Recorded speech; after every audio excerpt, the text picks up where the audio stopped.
The Great Plains is the broad expanse of flat land, much of it covered in prairie, steppe and grassland, that lies west of the Mississippi River, tallgrass prairie states, and east of the Rocky Mountains in the United States and Canada. This area covers parts, but not all, of the states of Colorado, Kansas, Montana, Nebraska, Iowa, New Mexico, North Dakota, Oklahoma, South Dakota, Texas, and Wyoming, and the Canadian provinces of Alberta, Manitoba and Saskatchewan. The region is known for supporting extensive cattle ranching and dry farming. The Canadian portion of the plains is known as the prairies. Some geographers include some territory of northern Mexico in the plains, but many stop at the Rio Grande. Usage. The term Great Plains is used in the United States to describe a subsection of the even more vast interior plains physiographic division, which covers much of the interior of North America. It also has currency as a region of human geography, referring to the Plains Indians or the Plains States. In Canada the term is little used. Natural Resources Canada, the government department responsible for official mapping and equivalent to the United States Geological Survey, treats the interior plains as one unit consisting of several related plateaux and plains.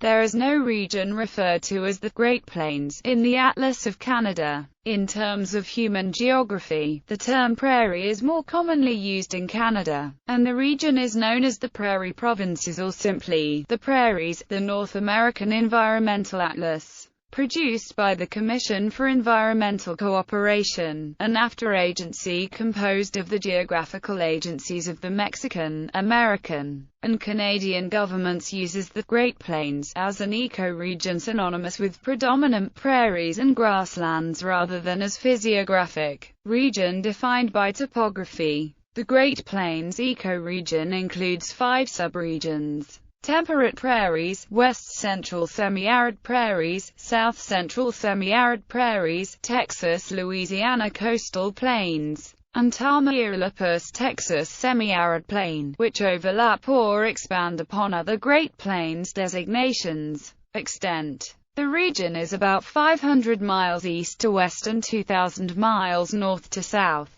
Much of the region was home to American bison herds until they were hunted to near extinction during the mid-late 19th century. It has an area of approximately 1,300,000 square kilometers. Current thinking regarding the geographic boundaries of the Great Plains is shown by this map at the Center for Great Plains Studies, University of Nebraska-Lincoln. The term Great Plains for the region west of about the 96th or 98th meridian and east of the Rocky Mountains was not generally used before the early 20th century. Nevin Fenneman's 1916 study, Physiographic Subdivision of the United States, brought the term Great Plains into more widespread usage. Before that, the region was almost invariably called the High Plains, in contrast to the lower prairie plains of the Midwestern states. Today the term High Plains is used for a subregion of the Great Plains. Geography. The Great Plains are the westernmost portion of the vast North American interior plains, which extend east to the Appalachian Plateau. The United States Geological Survey divides the Great Plains in the United States into 10 physiographic subdivisions. Coteau du Missouri or Missouri Plateau, glaciated, east-central South Dakota, northern and eastern North Dakota and northeastern Montana. Coteau du Missouri, unglaciated, a western South Dakota, northeastern Wyoming, southwestern North Dakota and southeastern Montana. Black Hills, a western South Dakota. High Plains, southeastern Wyoming, southwestern South Dakota, western Nebraska, eastern Colorado, western Kansas, a western Oklahoma, eastern New Mexico, and northwestern Texas. Plains border, central Kansas and northern Oklahoma, Colorado Piedmont, eastern Colorado, Raton section, northeastern New Mexico, Pecos Valley, eastern New Mexico, Edwards Plateau, south-central Texas, and Central Texas section, central Texas.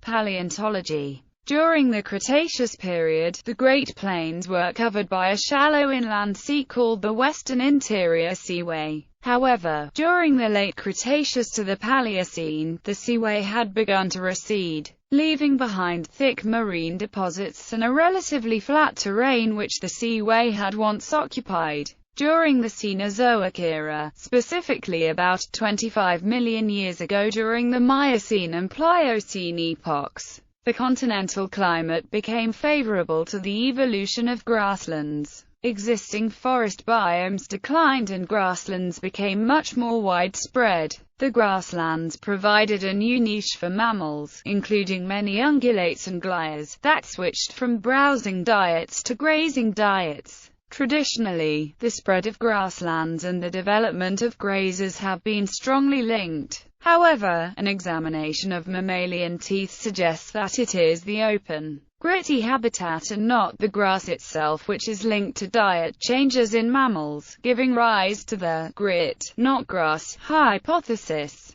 Paleontological finds in the area have yielded bones of mammoths, saber-toothed cats and other ancient animals, as well as dozens of other megafauna, such as giant sloths, horses, mastodons, and American lion, that dominated the area of the ancient Great Plains for 100,000 of years. The vast majority of these animals went extinct in North America at the end of the Pleistocene. Climate. In general, the Great Plains have a wide variety of weather through the year, with very cold and harsh winters and very hot and humid summers. Wind speeds are often very high, especially in winter. Grasslands are among the least protected biomes. Humans have converted much of the prairies for agricultural purposes or to create pastures. The Great Plains have dust storms mostly every year or so. The 100th meridian roughly corresponds with the line that divides the Great Plains into an area that receives 20 inches or more of rainfall per year, and an area that receives less than 20 in. In this context, the High Plains, as well as southern Alberta, southwestern Saskatchewan and eastern Montana are mainly semi-hot steppe land and are generally characterized by rangeland or marginal farmland.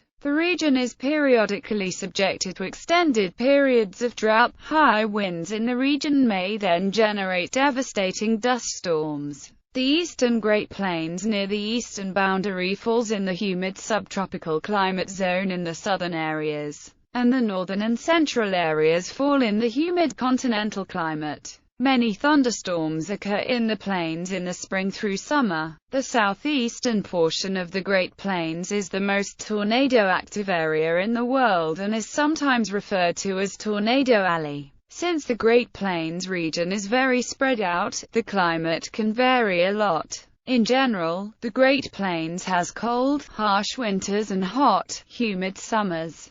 Thunderstorms often occur here because the Great Plains contains mostly flat regions. Thunderstorms soak moisture better this way. Sometimes, there is a dust storm. An example of one is the Dust Bowl. The southeastern portion of the Great Plains is the most tornado-active area in the world and is sometimes referred to as Tornado Alley. Flora. The Great Plains are part of the floristic North American Prairies province, which extends from the Rocky Mountains to the Appalachians. History. Original American contact. The first Americans who arrived to the Great Plains were successive indigenous cultures who are known to have inhabited the Great Plains for thousands of years. Over 15,000 years ago, humans entered the North American continent in waves of migration, mostly over Bering Sea, the Bering Straits land bridge. Historically, the Great Plains were the range of the bison and of the culture of the Plains Indians, whose tribes included the Blackfoot, Crow, Sioux, Cheyenne, Arapaho, Comanche, and others. Eastern portions of the Great Plains were inhabited by tribes who lived in semi-permanent villages of earth lodges, such as the Arikara, Mandan, Pawnee and Wichita. European contact. With the arrival of Francisco Vázquez de Coronado, a Spanish conquistador, the first recorded history of encounter between Europeans and Native Americans in the Great Plains occurred in Texas. Kansas and Nebraska from 1540 to 1542. In that same time period, Hernando de Soto crossed a west-northwest direction in what is now Oklahoma and Texas. Today this is known as the De Soto Trail. The Spanish thought the Great Plains were the location of the mythological Quivira and Cibola, a place said to be rich in gold. Over the next 100 years, founding of the fur trade brought thousands of ethnic Europeans into the Great Plains. Fur trappers from France, Spain, Britain, Russia and the young United States made their way across much of the region, making regular contacts with Native Americans. After the United States acquired the Louisiana Purchase in 1803 and conducted the Lewis and Clark Expedition in 1804 to 1806, more information about the plains became available and various pioneers entered the areas. Manuel Lisa, based in St. Louis, established a major fur trading site at his Fort Lisa on the Missouri River in Nebraska. Fur trading posts were often the basis of later settlements. Through the 19th century, more European Americans and Europeans migrated to the Great Plains as part of a vast westward expansion of population. New settlements became dotted across the Great Plains. The new immigrants also brought diseases against which the Native Americans had no resistance. Between a half and two-thirds of the Plains Indians are thought to have died of smallpox by the time of the 1803 Louisiana Purchase. Early European settlements on the Great Plains: French, British, American. Fort Lisa, North Dakota; Fort Lisa, Nebraska; Fontenelle's Post, Nebraska; Caban's Trading Post, Nebraska. Pioneer settlement after 1870. The new railroads across the plains brought hunters who killed off almost all the bison for their hides. The railroads offered attractive packages of land in transportation to European farmers, who rushed to settle all the land. They also took advantage of the homestead laws to obtain free farms. Land speculators and local boosters identified many potential towns, and those reached by the railroad had a chance, while the others became ghost towns. In Kansas, for example, nearly 5,000 towns were mapped out, but by 1970 only 617 were actually operating. In the mid-20th century, closeness to an interstate exchange determined whether a town would flourish or struggle for business. Much of the Great Plains became open range, or rangeland, where cattle roamed free, hosting ranching operations where anyone was theoretically free to run cattle. In the spring and fall, ranchers held roundups where their cowboys branded new calves, treated animals and sorted the cattle for sale. Such ranching began in Texas and gradually moved northward. In 1866–95, cowboys herded 10 million cattle north to railheads such as Dodge City, Kansas and Ogallala, Nebraska. From there, cattle were shipped eastward. Many foreign investors, especially British, financed the great ranches of the era. Overstocking of the range and the terrible winter of 1886 resulted in a disaster, with many cattle starved and frozen to death. Theodore Roosevelt, a rancher in the Dakotas, lost his entire investment. He returned east to re-enter politics. From then on, ranchers generally raised feed to ensure they could keep their cattle alive over winter. To allow for agricultural development of the Great Plains and house a growing population, the U.S. passed the Homestead Act of 1862. It allowed a settler to claim up to 160 acres of land, provided that he lived on it for a period of 5 years and cultivated it. The provisions were expanded under the Kincaid Act of 1904 to include a homestead of an entire section. Hundreds of thousands of people claimed such homesteads, sometimes building sod houses out of the very turf of their land. Many of them were not skilled dryland farmers and failures were frequent. Much of the plains were settled during relatively wet years. Government experts did not understand how farmers should cultivate the prairies and gave advice counter to what would have worked. Germans from Russia who had previously farmed, under similar circumstances, in what is now Ukraine were marginally more successful than other homesteaders. The Dominion Lands Act of 1871 served a similar function for establishing homesteads on the prairies in Canada. Social life. The railroads opened up the Great Plains for settlement.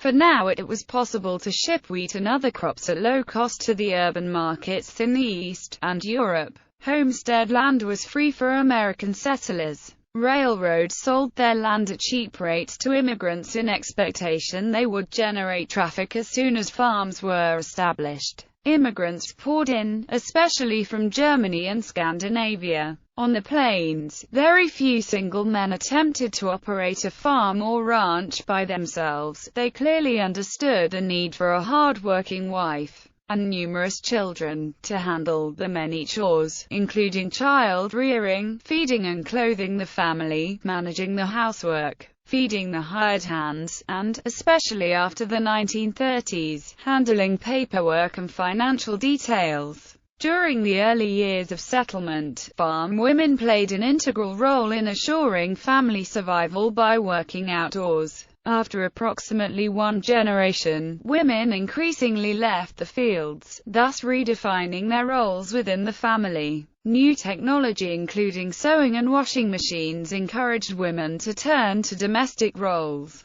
The scientific housekeeping movement, promoted across the land by the media and government extension agents, as well as county fairs which featured achievements in home cookery and canning, advice columns for women regarding farm bookkeeping, and home economics courses in the schools. Although the Eastern image of farm life in the prairies emphasized the isolation of the lonely farmer and wife, Plains residents created busy social lives for themselves. They often sponsored activities that combined work, food and entertainment such as barn raisings, corn huskings, quilting bees, grange meetings, church activities and school functions. Women organized shared meals and potluck events, as well as extended visits between families. The Grange was a nationwide farmers' organization. They reserved high offices for women, and gave them a voice in public affairs. After 19th century, the region roughly centered on the Oklahoma Panhandle, including southeastern Colorado, southwestern Kansas, the Texas Panhandle, and extreme northeastern New Mexico was known as the Dust Bowl during the late 1920s and early 1930s.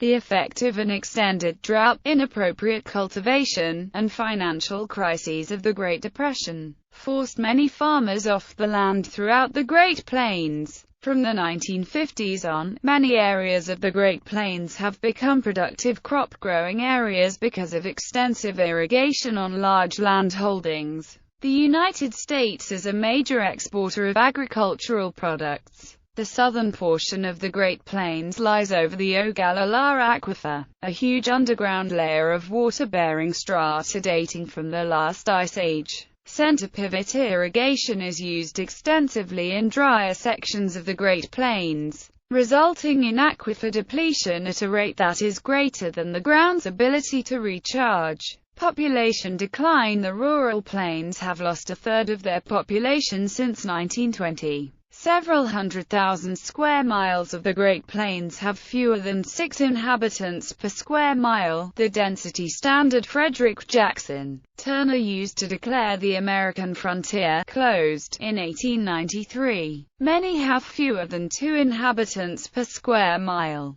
There are more than 6,000 ghost towns in the state of Kansas alone, according to Kansas historian Daniel Fitzgerald. This problem is often exacerbated by the consolidation of farms and the difficulty of attracting modern industry to the region. In addition, the smaller school-age population has forced the consolidation of school districts and the closure of high schools in some communities. The continuing population loss has led him to suggest that the current use of the drier parts of the Great Plains is not sustainable, and there has been a proposal, the Buffalo Commons, to return approximately 139,000 square miles of these drier parts to native prairie land. Wind power. The Great Plains contributes substantially to wind power in the United States. In July 2008, oilman turned wind farm developer T. Boone Pickens called for the U.S. to invest $1 trillion to build an additional 200,000 megawatts of wind power nameplate capacity in the plains, as part of his Pickens plan. Pickens cited Sweetwater, Texas as an example of economic revitalization driven by wind power development.